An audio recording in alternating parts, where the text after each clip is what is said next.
Good morning, everybody. Welcome back for installment of Scott Selections here for Friday, September 16th.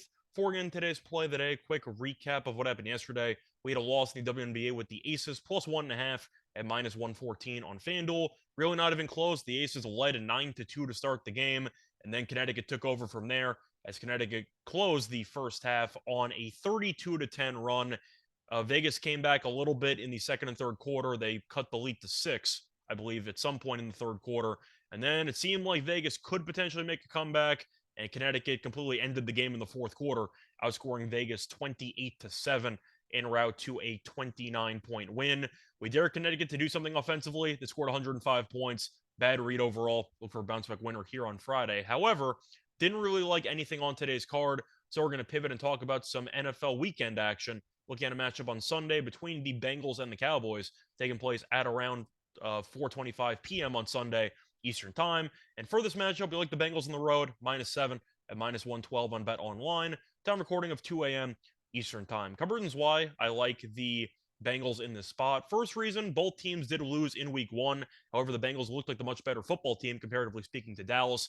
The Bengals lost in overtime to Pittsburgh, despite committing 5 turnovers, including a pick six. So the point is, the Bengals still made it to overtime despite all those turnovers and even giving up 7 points because of a pick six. And the main reason why Cincinnati's offense was a lot better than Pittsburgh's. Cincinnati had 19 more first downs and 165 more total yards of offense. So the defense was solid. Pittsburgh's had less than 300 yards of offense, but the turnovers killed Cincinnati. And I do think as a result, the Bengals should be a little bit undervalued in this matchup because of how badly they outplayed Pittsburgh despite the turnovers. But if Cincinnati had won that game, and if they made the extra point that got blocked in the final 2 seconds of regulation, Cincinnati's probably laying closer to 9 or 10 in this matchup. So I do think that the markets kind of overreacted to the final result of that week one loss instead of how the game actually unfolded. So I do think the Bengals are a little bit undervalued in this matchup. Meanwhile, the Cowboys also lost in week one, losing on Sunday night to the Buccaneers. However,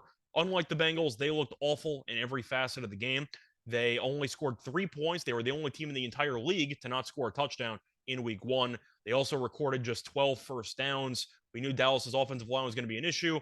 Then Tyron Smith got injured, and it was a serious issue.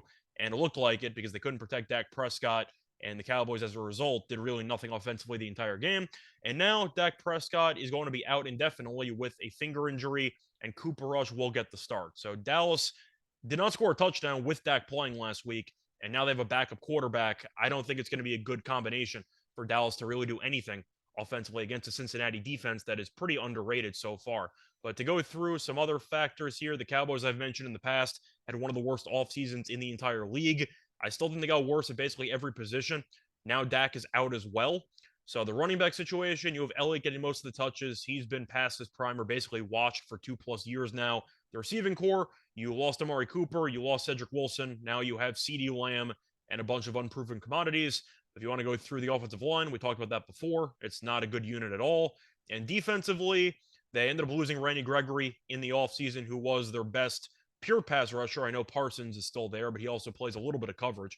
Demarcus Lawrence, I think, is okay. I think he's a little overrated, but still a pretty good defensive lineman. The linebacking core is decent. The secondary, though, is not great. And you have Diggs, who had a very good year last year because of interceptions. The issue is he gets burned all the time. And now he's matched up against Jamar Chase. But you have Chase, you have Higgins, you have a lot of weapons for Cincinnati to really use to exploit this Cowboys defense. I think this game might get ugly, but if the Cowboys fall behind early, their offense with Rush should really not be able to come from behind. I think Cincinnati, especially after a loss, will be extremely motivated to get back on track. And I think seven's way too low. Cincinnati could win this game by double digits, and I expect them to. But you can make an argument this game turns into a blowout because Dallas, I really don't know what they excel in at this point. And the Bengals are still the defending runner-ups for the Super Bowl. I think they'll bounce back and win this game in convincing fashion. Let's play that once again here for Friday, September 16th. Is going to be on the Bengals -7 and -112 on Bet Online. Bye, everyone.